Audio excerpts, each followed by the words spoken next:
Why, hello there. Today we are going to talk about the book Remarkably Bright Creatures by Shelby Van Pelt. The story focuses around an older woman named Tova Sullivan, and then there's also the giant Pacific octopus Marcellus, and then another character named Cameron. Cameron's in his 30s, and he's had kind of a crappy life and bad luck. His mom abandoned him when he was 9 years old, and he never met his dad and doesn't know who his dad is. Then you have Tova, and her husband passed away a few years back. They had lost their son when he was 18. He disappeared one day, and they never found him and never really quite found out what happened to him. So you have these people, these two characters that are the main characters in the story that have had these traumatic events that have happened in their lives. And Tova, she's getting up there in her years.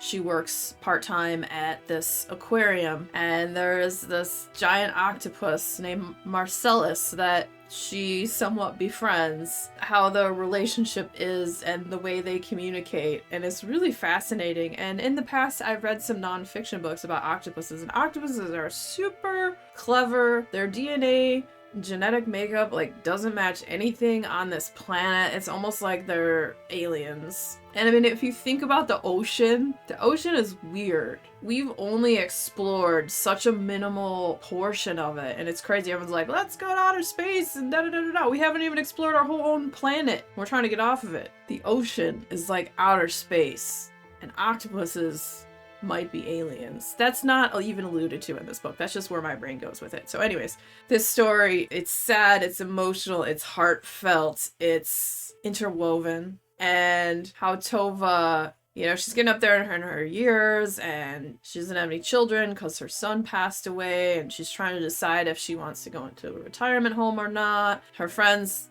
think she's dumb and that she shouldn't have to do that, and then this, that, and the other. And so you have that, and then you have Cameron, this other guy who decides to look for his father, and so he heads up and ends up coming to town, crossing Tova's path, and they end up working together at the aquarium. And then you have Marcellus, who becomes friends with Tova through a strange sequence of events, and they somehow somewhat communicate with each other. And just from the perspective of the octopus too, how it's written, it's quite fascinating. And it was such a heartfelt, beautiful story. It was sad, but there's moments of hope and light, and it was just really well written. I read through it really quickly.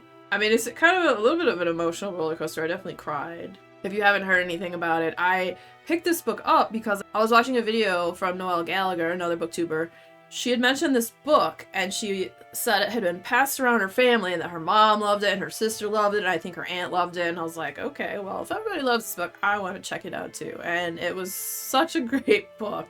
And there you have it again, Booktube influencing my reading habits, because I don't think this is something I would have picked up normally. So, if you had fun hanging out today, hit that subscribe button, come back, see me again, and we'll talk about more bookish things and weird stuff.